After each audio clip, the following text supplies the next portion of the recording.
And I left the cooking. I went to the parlor. I said, dear, something is in my mind. And he knows me. He knows me that if I say something is in my mind, it don't happen. I said, did you pregnant any lady? Start up. He said, he was just confused. He said, yes.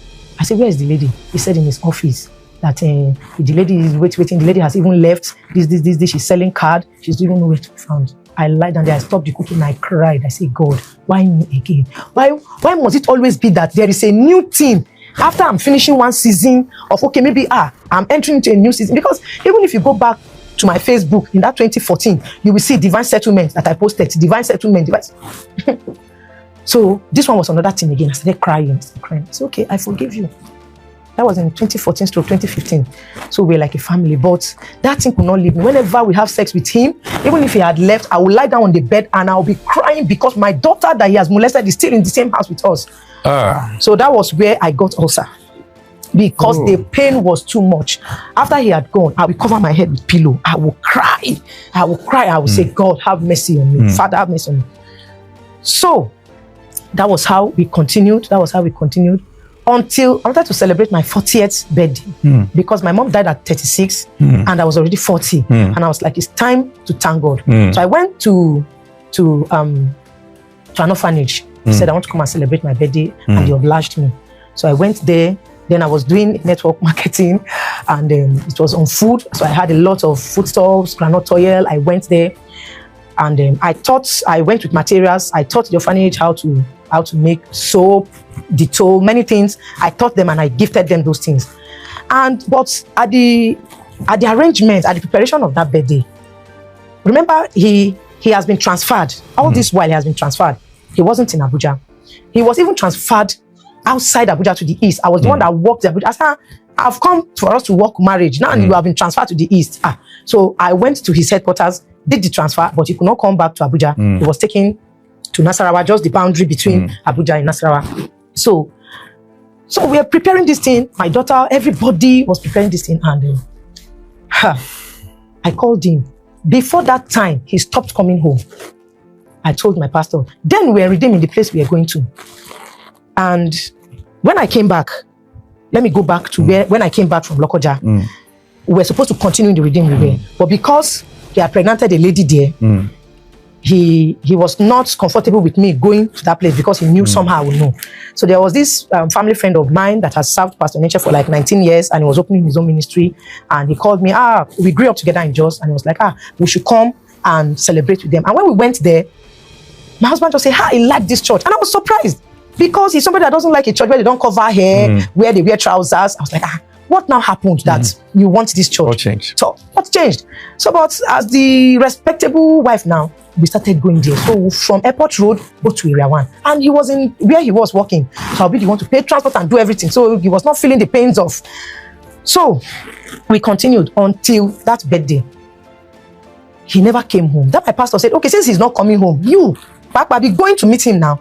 So I will go there. I will stay the weekend. As husband and wife, I want to come back. Praying that maybe he will count money and say, okay, you should take for feeding, nothing. And I call my pastor, I will say, look, if it is only for sex, I'm going there. I will not go again. Because I want him to be taking care of the house and he's no longer coming again. And before that time, before my birthday, what is it called now? Mountain of Fire were doing their fasting. I have a friend. She now said I should join the fasting because I told her the things I was going through. 70 days fasting. On the 30th day of that fasting, I was in my office. I lied down. And it was like a trance. My husband came and he was flogging me seriously. And I ran out of the room and another woman joined him in beating me. And I woke up and I called the woman. I said, this is what has happened. And she said, this is not a good thing. No. So she connected me with the pastor. And the pastor gave me some prayers to make. And as I was praying those prayers, if he comes around, the day he managed to come from where he's working, I'll say, dear, let's pray now. It's good for us to pray as a family. So I will pray. So that was how we finished that birthday. He didn't come for my 40th birthday. My brothers were there because I have like 3 of my brothers in Abuja and my church members were there. My business people were there. My pastor could not come on that day because he has been seeking audience with Bishop Abioye, and that was the day they gave him the audience, so he could not come. But there was a pastor in my business that came. So we posted pictures on Facebook only for him to go and meet my pastor and said, that man came this. He was gaslighting me, and all in the name that I am positive, he's negative, and he has agreed to stay with me. So that was how my pastor now called us. Said, Mr. So, why didn't you come for your wife's birthday? You are even the one that is supposed to arrange this birthday. You are supposed to be the one that will plan it. I was in just when her mom died, and she's 40. He said, this is a big thing for her. So he was bringing so many things. Excuses. So I now told the pastor, I said, all this thing is bringing doesn't hold water. He has a child with a woman. Sir, I have not told you. The pastor was shocked. He now asked him, is it true? He didn't tell the pastor. He didn't. Wow. They now asked him, is it true? He said, yes, it was true. They say, with who? He now told my pastor that he cannot tell my pastor that till after 2 weeks. My pastor should give him 2 weeks. So we left. Next Sunday, the upper Sunday, we were in church. After church, my pastor called us. So the church is in the building, in the second floor of the building. So he called us and he was like, okay, mister, the floor is yours. Who? Now mention the name. When he mentioned the name, I ran. Even you didn't know who before? I didn't know who. He just told me that a lady, and I just forgave. I've already come now. So who is the lady? The lady was my next door neighbor, in whom we're singing in the same choir. We're singing in the same choir. And she was like a daughter to me. This is a lady that if I want to go out, I'll say, these are my children, please take care of them, I'm coming. If she too want to go out, she say, mommy, please, I'm going to town, I don't have transport. I'll give her transport. Your eyes have seen. So when he called the name, like this office now, I ran from this. In fact, I was thinking if maybe I should go to the balcony, but I had already made up my mind even before that time that I will not commit suicide. Because one thing Bishop keeps saying when I was in his church was that suicide is a permanent decision to a temporary problem. Yeah. So I had gotten that. So when I wanted to go to the balcony, I remember that word. I went down the staircase and I sat down and I put my hand on the hair. And the pastor's wife ran and followed me. She said, did you know the person? Who is the person? I said, yes, I know the person. I said, she's my next door neighbor. She's like a daughter. In fact, she's my daughter. The pastor's wife now held me. The lady was how old as that then? I don't know her age. She be in her 20s? Yes, she was in she was attending she was doing a program in a school, doing an NCE program. So she should be maybe 20 something sharp. So I screamed, I cried in the church. I told the pastor, I said, this is over. I can't take it again. I can't keep recycling my life. As much as I try to see that I have come out from a season, the one that is bigger than the one I left will come. Was that how you ended it? Yes. What year was this? This was in 2018 now. I got to, because my 40th birthday was in 2018. So we went back to the house and he was begging that I should forgive. I said, Lala, I can't forgive this one. In fact, I got depressed. And it got to the extent that when I get to the office, there was a very day, I can't forget that day. People had gone out for lunch. I was only the one at the office. I took my Android phone and I smashed it on the wall. And I picked it again. I smashed it on the wall. And I picked the phone and I saw that the phone was scattered. And I heard a voice, Patience, do you want to die young and leave your children to suffer the way your mom died? I started crying. And that awareness now came to me. I cried. And I knew that people would soon come back to the office. I cleaned up, washed my face, and I was like, nothing happened. And that was the pain I was taking all over. You see me, and I'm this kind of person that people bring issues to me. I don't know how God did it that way. People bring issues to me, I will advise them, I will counsel them. And so on this day, I was on Facebook and I saw a woman telling a story, how she counseled somebody. That is when Diologi, the parent coach. So I just chat her with my story. I just bring out some things, yes. And she was like, wow, today is Friday. Tomorrow is my family day, but I can't leave you to this. This thing, so many people will have committed suicide. Tomorrow come to so place. My office is in Guarimpa, here and here and here. The next day, if I show you the picture, how I looked when I went to that place, you will know that I was at the verge of giving up, totally giving up. I had given up 1,000 times. I'll give up, I'll come back again. You are a strong woman. Thank you, sir. The stories I've heard today is... we've not had this program before. Have you healed? Not totally close to. I'm at the verge of healing. Sharing your story, does it bring you a measure of ease?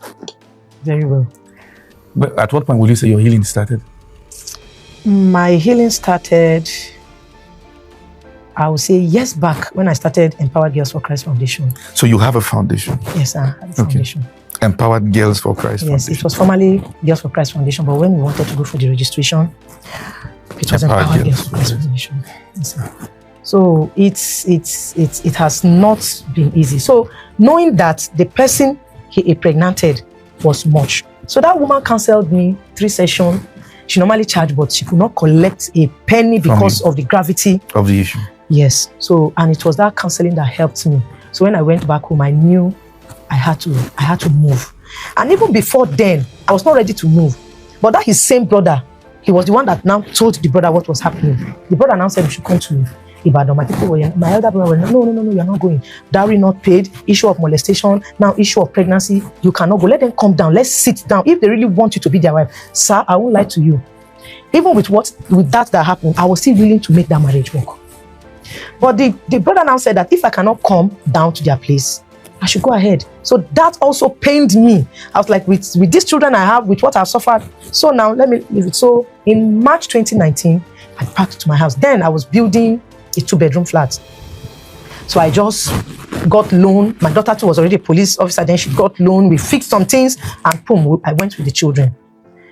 And probably because he thought maybe I would have been broadcasting what happened, he never came to see the children. He never came. I think the church I finally joined in my community. Yes, the church I finally joined in my community. I sat the pastor down and I told him everything because there's no church I joined that I will not become a worker. But I now felt that this man will be seeing me with the children. One day he will call me to ask me. So before he will ask me, where's your husband? Let me kukuma tell him what was going on. So I told him, he said, he has heard from me. He went to my husband twice. He traveled down. He located him and he spoke with him. And it was in the year 2020 when he went to Redeem Camp to pray that he sent me a message. He said, Mommy Yako, you have the right to be happy. Go on with your life. Because all the visit he did, there was nothing to hold and the man was not forthcoming. So he said, but before we do that, I must go back to that man to go and seek for forgiveness. I said, Pastor, what did I do? It's the man that offended me. He said, yes, I should go back to seek for forgiveness. I said, okay. He said I should call him to come to Abuja. I called him, he agreed to come, but after 3 days, he said he was not coming. I called the pastor. He said, if I don't have money, he will give me for transport. I should go. So I called him. I said I was coming. I went. He arranged the place. I said I was not going to the house, so he arranged the place. I think it was a church. So I knelt before him and mentioned his name. I said, for the past 14 years we've been together, I've offended you in diverse ways. Please forgive me. And he said, well, you knelt before who? I knelt before my husband because it was the instruction my pastor gave me. So I knelt before him. I said, forgive me for what I might have done wrong for these 14 years. So he held me. He said, I am not the one to seek for forgiveness. Rather, he is the one to seek for forgiveness. So he also asked that I forgive him. I said, I forgive you. So I stood up and I left. I came back to Abuja. So that was how everything. He never came. I never went there until 2017, right? Was it 2017? Now 2027. What am I? 2017. No, this was 2019. 2019. 2021. I was at my son's school. They were having what is it called, inter-house sports, and my son was winning. He had already gotten 4 medals, so I was happy on that day. We were there, very happy. I got a call. And the person mentioned the area my husband was staying. So I was scared. I thought that something had happened to him. He now asked me, am I the wife of so person? I said, yes. He said, he's in my community. I said, it's all okay. He said, yes. So I directed him where I was. He brought out an envelope and it was a summons. He said, a summons? Yes, in the court. From who? From my husband. He wanted divorce. So my pastor was not far-fetched from me. Immediately I went to him. I said, Daddy, this is it. And he said, I should go ahead and sign it and give to him. And then we were preparing for our first mega outreach in Empowered Girls for Christ, our first mega outreach that I will ever do. So I called my mentor and I told him, I said, this is what has happened. He said, we will do that outreach. Nothing will stop it. So I was devastated again. I was like, this man, I don't leave you with your wahala. So why are you coming for me again? So the first day I appeared in court, that was on 9th April. 9th April. The outreach was to be 5th April. No, the outreach was 9th and my appearance in court was on 5th. So I appeared in court. I went with my daughter, my first daughter. My elder brother gave me his car and we went together. So in the courts, the judge asked me, why do you want divorce? I said, I don't know. I never filed. It was my husband that filed. They asked him, why do you want divorce? The first thing he would say in the court is, I married her as HIV positive. And the noise in the court.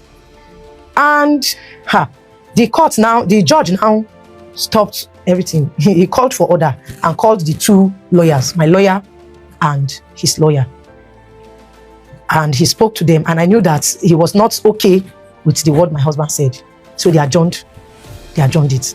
So that was how we finished with the court. He wanted custody of the children, but I wanted the children to be with me. And as God will have it, even the house I built, he laid claims that we built the house together. But no, it was the first house they demolished that we built together. But this second one, after the demolition, he said he was not willing to build a house in Abuja again. Your house was demolished? Yes, the first demolition in Abuja. So that was how I started the building, and the custody of the house was given to me and the children. So he had another house, the 1-bedroom flat. That one was given to him, even though I was the one that finished more than half of that, because then I had a project I was doing with UN, with US Embassy, and I was getting money then. So I was the one that almost finished. So you finally got divorced in 2021? 2022 now. The process? Yes, the process, yes. Was it 2021 now? 2022. So it was in 2022, November. So that was how we finally got divorced. And they said he could come to see the children anytime he wished to, but he never came. And we called. Tina? Yes, he came once in 2022 because his daughter, the first daughter, was very sick. Now, I called him. The content of this story, they are sensitive.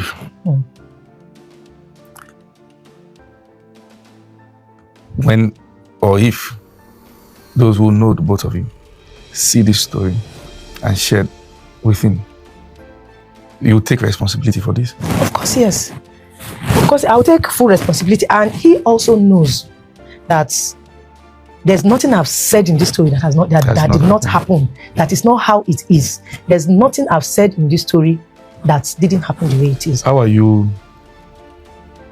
Tell me. You've survived so many things. Yes, it was in this year he actually saw the whole of his children, because I kept on telling him that you need to see these children. You need to play a fatherly role in the life of these children. 2019 till now, a whooping 6 years. And when the third time he came once, he was sitting with them like this, as if they came for counseling session. There was nothing, because even when we were together, they didn't have any rapport. He doesn't have rapport with the children. So he said I should bring them where he was. And we went there. I think during the holidays last year, we went there. I took them there. And when I got to the bus stop, when he came for us to the park, he was like, am I going to the house? I said, yes, I want to go and see where my children are. And glory be to God that I followed, because the house I knew him with, he had parked from that house. So when we got there, he called his wife out. We never knew he is married. The children don't know. How about the girl you got pregnant? He left her. She's here with me. She's here. She's suffering. She has gotten another child again. She's here in this same village I am, in Abuja. He left that one. He's married to another woman. Yes, sir. He left the woman. Is she still your daughter? Who? Daughter, the girl. The lady, she doesn't come near me again. Anytime she sees me, she's always begging, Mommy, please. I say, I've forgiven you. I've forgiven. There was a day, yes. There was a day I even saw her with the small girl. She was crying. She was dragging her to school. I said, what's the problem? She said, she needs biscuits and she doesn't have money. I opened my bag and I gave her money. I said, take, buy biscuits for her. So today she sells her camel. Tomorrow she's washing plates. So she's even suffering. So what do I want to do for her again? I even pity her. In fact, I was the first person that asked him. I said, this child, don't let this child suffer. Me, I'm working, but this girl, I was the first person he gave 10,000 to send to that girl. I collected money from him to send to that girl. The girl is here. So when we got to his place and we entered into the house, he said, dear, come out, they are here. So when the woman came out, she saw me, she was shocked. Another woman? Yes, she was shocked. So he said, bring hot water, bring this. They brought it. I saw my children the way they were not happy, and I told them something. I said, this is your father's house. You took them there for how many days? They stayed for 2 weeks. I came back to Abuja. I left them there for 2 weeks. And my friends were like, you get liver, a woman that you have never seen anywhere. I said, if I'm no more today, wouldn't he come out? As a matter of fact, you're a police officer, so nobody wants to mess with you. Nobody wants to maltreat the children of the I police left them officer. there. And whenever I call them, I tell them, I say, give your stepmother the phone. I talk to her, I say, madam, how are you? How are my children? No, they are not giving. She said, no. I said, fine. Awesome. And I told them, I said, this is your stepmom. Don't you ever disobey her. You know the instance where you disobey her with what. But your daughter that you had before meeting the man, she didn't go there with them. No. She didn't go. So she is married, but I don't want to go. No, let's get there. I don't even want to go. Okay. I don't even want to go. But she's healed now. She's not. Okay, we'll get there privately. She's not. Okay, this is a very, very. So where I started getting healed was that 2015 when I came back, that 2014 when I came back to the marriage. I've been having this nudge to talk to girls because I see what I've passed through. I've passed through a lot, and I knew that such kind of things is happening in homes. So 2015 I started. When I came back, I would just call girls around me, 4 or 5 girls, and we would talk. And the second time, I didn't give them anything, but I now thought, I said, what will I give them so that they can even invite more girls? So I thought of sanitary pads. Wow. So it wasn't as if then I had a lot, but from the little that I had, I would just buy like 4 or 5, they come out and they were very happy. My God. So when things started happening again, when I came back, I stopped. Wow. Because I started judging myself. I was like, Pat, you are not the best person to talk to girls. You have gone through that voice was judging me. You've gone through in those days I used to tell myself, you were single, you have lived a life as a single, you have lived a life as a single parent, as a single mother first, before a single parent, and a divorce. So I will calculate all these things. And I'll say I'm not the best place. But in 2020, during the COVID, the girls came. They came to my house. They came like 3 times and they did not meet me. And the 4th one, I was there. They were like, Mommy, we have come. And that 2020, I was also praying. I was like, God, tell me what to do. What will I do? I know that I'm a wounded shoulder, but I don't want to live serving God, because that is the only thing I know that I can do to help me. So immediately the girl said that, Mommy, please, we want you to help us now. We're at home. That thing you were teaching us before, it has been helping us. And immediately I heard that voice. That is what I've asked you to do. But you don't want to do it and you are praying. So immediately we started in May 2020. Wow. Back to back every Saturday. I was teaching them. My pastor's wife then was helping me. My God. Was bringing people I know that are children of God. I was bringing them to speak to the girls. Yeah. And now thought again, these girls, they will need empowerment. So, and me, because of the background, my mom was doing a lot of handwork. So I started teaching them skills, how to make throw pillows, different kind of throw pillows, liquid soap, Vaseline, a lot of things. What I don't know how to do, I will invite somebody and I'll tell them, come, we don't have money to pay you. Will you be able to help these girls? Will say yes, they will come. So that was how we were doing it. And you still run it now? I still run it. Praise God. I still run it. Hallelujah. So like in last year, we visited 4 schools. We visited 4 schools last year, and we visited 2 indigent communities. The communities I'm talking about are communities that even a government personnel in my community, when I told him I went there, he said they will not give him 5 million to go there. So, and the project we are running now is a project where we open sanitary pad banks in indigent communities where girls cannot afford. And in 2024, we're able to open 2, 1 in my community. It was open. We opened officially. We called people. So girls who can afford to buy sanitary pad can come. Yes, they come and then get it. And then and that is in Amak. That is in Gosa community in Amak. And the second one that we opened was in Go Mani community. So we've raised the campaign and wondering why in sometimes schools and all that, some places they distribute condoms for people for free, and then sanitary pad is sold. That's our slogan, sir. If condoms are being given for free, then sanitary pads should also be given for free. Can you imagine? That's so. That's our slogan. And this is you forging ahead with your life and helping others despite your pain and your injury. Wow. I don't know what we say to this story, but this is as deep as I can imagine. So I want to say something. Yes. My story has been one that I've been wanting to share. I've shared parts on my page on Facebook. Yes, many people, if you go to my page on Facebook, I've Please shared put the Facebook page there so that people can follow. I've shared parts on my Facebook page, and many people had followed me. Even though it didn't go down. So I don't want to go into that because it was part of my church hurt. So I don't want to go into that. I have shared some things like having my child, how I suffered. I've shared so many things.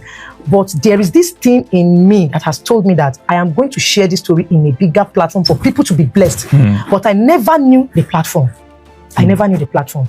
So when I started following you early last year, podcast, I yearned to be under your ministry, but I was like, these kind of people now, they know the Abuja. And I never knew that Light Nation was in Abuja. So I will follow, I'll be in the office, I'll be following everything I'm following until during your birthday that I knew. And when I saw stories, I say, yes, This is it. This is it. My God. Because I was like, my page is not that large enough. I want to tell my story in a larger page where people, can see it. home and abroad, will be blessed. And Apostle, I won't mind word. I am so grateful for this opportunity. I'm grateful for this opportunity, and I know that my story is going to turn people's lives. So even in this, my Girls for Christ, stories that comes from my own girls. I have a girl in my girl that confided in me that a pastor has wanted to sleep with her. My God. If not for God. Even myself here, I jumped all those places. So there are a lot going on. You know, so we do mentorship, we do empowerment, we speak to these girls, and we do menstrual hygiene management. Like that's Go Money community we went with. Oh my God. If you see the video, I have the videos. When the girl spoke, some of them cannot even afford underwears to even use with the pad, talk less of buying pads. So that is it. So right now we have a project that we are running. We want to reach 10,000 girls in the next 5 years.